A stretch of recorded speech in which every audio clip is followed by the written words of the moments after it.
মিষ্টি আপনার জন্য। থ্যাঙ্কস। এখন কারণ বল। আমার প্রমোশন হয়েছে, বেতনও বেড়েছে। তো আমার কি? আপনার জন্যই তো বেড়েছে। আমার জন্য? কারণ আপনি হচ্ছেন আমার লাইফের লাকি গার্ল। আপনাকে প্রথমবার দেখার পর থেকেই আমার লাইফে সবকিছু পজিটিভ হচ্ছে। আচ্ছা, আপনি কি নার্ভাস হয়ে আবল তাবল বলছেন?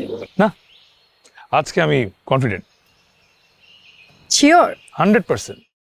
আজকে আমি এতটাই কনফিডেন্ট যে নির্লজ্জের মতো বলতে পারি আমি আপনাকে ভালোবাসি। হোয়াট? অবাক হওয়ার কিছু নাই, তো আপনিও জানেন। আমি জানি? হ্যাঁ। কিভাবে? কারণ মেয়েরা তো ছেলেদের মতিগতি বুঝতে পারে।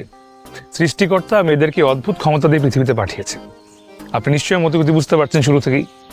সরি, আমি আপনার কোনো মতিগতি বুঝতে চাই না। আচ্ছা ঠিক আছে, বুঝতে হবে না। আপনি ধরুন একটা ছেলেকে কোনো একটা জায়গায় আপনি দেখে প্রেমে পড়ে গেছেন। আমি হুটহাট কারোর প্রেমে পড়ি না।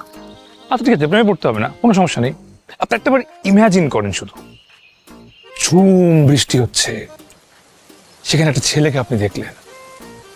দেখার পর থেকে আপনার মনে একটা শান্তির অনুভূতি নেমে এলো, আপনি প্রেমে পড়ে গেলেন। কিন্তু হুট করে এই ছেলেটা উধাও, তখন আপনি কি করবেন? সত্যি বলবো? কিছুই করব না।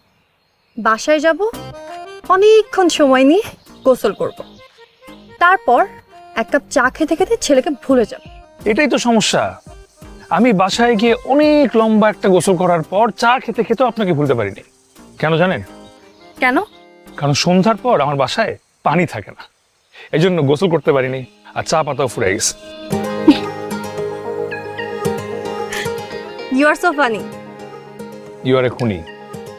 খুনি? আপনার এই হাসি দিয়ে কতগুলো ছেলেকে খুন করছেন, কখনো গুনে দেখছেন? আসি, ভালো থাকবেন।